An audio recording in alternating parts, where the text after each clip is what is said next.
పక్షముగా దేవుడున్నాడని, దేవుని పక్షముగా దావీదున్నాడని ఎరిగినటువంటి యోనాతాను తన తండ్రితో సంధి కుదర్చడానికి, నా ప్రియమైన దేవుని బిడ్డలారా, కాని మాటలతో మనం సంఘాలలో అనేక రకాలైనటువంటి ఇబ్బందులకు, అసమాధానానికి, అనైక్యతకు తావిచ్చేటటువంటి వారిగా కాకుండా సంధి కుదిర్చేటటువంటి వారిగా. ఒకసారి అన్న ఇదే స్థలం నిలబడి మాట్లాడే ఒక మాట విన్నాను నేను.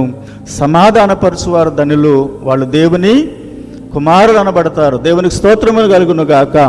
సమాధానాన్ని ప్రేమించి వెంటాడే వాళ్ళు మంచి దినాలు చూస్తారు. ఈ మధ్య మొన్న వేలో నెల్లూరుకి వెళుతున్నటువంటి సందర్భంలో నాతో ఒక మాట దైవజనులు చెప్పడం, నేను ఇంటికి వెళ్ళిన తర్వాత కూడా మాట్లాడాను. ఒక మాట, ఎవరో మారాలని మానేద్దాం, మనం ముందు మారదాం, మన జీవితాన్ని దేవుడే చూసుకుంటాడు. దేవునికి స్తోత్రం కలుగును గాక.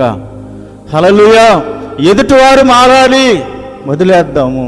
నేను మారాలి, నా మనస్సు మారాలి, నా క్రియలు మారాలి, నా స్వభావం మారాలి, నాలో ఉన్న దైవ చింతనలో మార్పు రావాలి.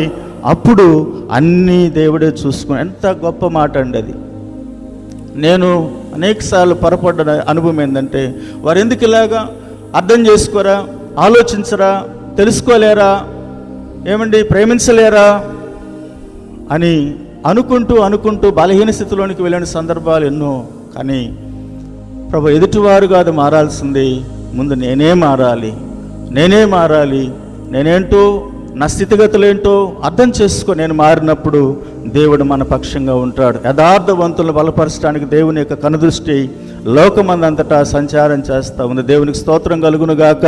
ఇప్పుడు యోనాతాను స్థానములో దేవుని మందిరంలో ఒక్కొక్కరు లేవగలిగితే, అసమాధానమైనటువంటి పరిస్థితి జరుగుతూ సంఘానికి, సేవకునికి, కుటుంబాలకి, సేవకునికి మధ్యలో ఏదైనా సైతానుడు తెలియకుండా రహస్యమైన వాడి పరిచర్య చేస్తూ ఉంటే, యోనాతాను లాంటి ఓ శ్రేష్టమైన బుద్ధి కలిగినటువంటి వాళ్ళంగా రహస్యంగా వెళ్ళి అంటాడు ఆయన, దావీదుని గురించి దయగా మాట్లాడాడంట. హల్లెలూయా.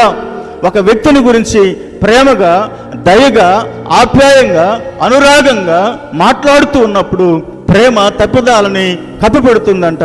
నా ప్రియ దేవుని బిడ్డలారా, ఏమండి, జరిగిన సంగతిని మాటికి లేవనెత్తేటటువంటి వారు మిత్రభేదాన్ని కలుగు చేస్తారు. యోనాతానులో ఉన్న గొప్ప లక్షణం ఏంటంటే, దావీదుని గురించి దయగా తండ్రితో మాట్లాడుతున్నా, నానా దావీదు ఎలాంటి వాడో నీకు తెలియదా? నేను ఎరిగిన సత్యం ఏంటంటే, నా ప్రియులారా, నా బలహీనత, నేను అవగాహన లేని దినాలలో, ఎరగని దినాల్లో ఉన్న అనుభవం ఏంటంటే, ఎవరైనా కీడు చేస్తే గుర్తుపెట్టుకోవడం, మేలు చేస్తే మర్చిపోవడం. కానీ యోనాతాను తన తండ్రితో ఏం మాట్లాడుతూ ఉన్నాడంటే, దావీదులో ఉన్నటువంటి శ్రేష్టమైన లక్షణాలు ఎత్తి మాట్లాడుతున్నాడు. ఒక మాట మనం గుర్తించాలి, ఎవరినైనా మనం ప్రేమించాలన్నా, ఎవరైనా మనల్ని ప్రేమించాలన్నా ఒకటే మనం అర్థం చేసుకోవాల్సింది ఏంటంటే, వారు చేసిన మేలును మనము గుర్తు చేసుకుంటే వారి పట్ల కృతజ్ఞత కలిగి ఉంటాం. దేవునికి స్తోత్రం కలుగును గాక. మేలును మర్చిపోయేటువంటి వారంగా కాకుండా దావీదుని గురించి తండ్రితో దయగా మాట్లాడుతున్నాడంట. దావీదు మీద ప్రేమ కలిగేటట్టు, దావీదు మీద తిరిగి ఆప్యాయత వచ్చేటట్టు, దావీదు దేవుని చిత్తములో ఉన్నాడని తన తండ్రి అయినటువంటి సౌలు ఎరుగునట్లుగా యోనాతాను చాలా మెల్లగా మాట్లాడుతున్నాడు. ద్వేషాన్ని కలుగు చేయలేదు, కోపాన్ని రేపలేదు, స్వార్థాన్ని పంచలేదు, తండ్రితో కాని మాట మాట్లాడలేదు. దావీదు నిలబడితే నా గతి ఏంటో అనుకోలేదు. కానీ నా ప్రియ సహోదరులారా, యోనాతాను సమస్తాన్ని కోల్పోవడానికి క్రీస్తు పక్షంగా నిలబడ్డట్టుగా తన జీవితాన్ని అంతటిని త్యాగం చేసి ఒక పాపిని తండ్రితో సమాధానపరచడానికి ప్రభువైన యేసుక్రీస్తు మధ్యవర్తిగా వచ్చినట్లు యోనాతాను మధ్యలో నిలబడ్డాడు.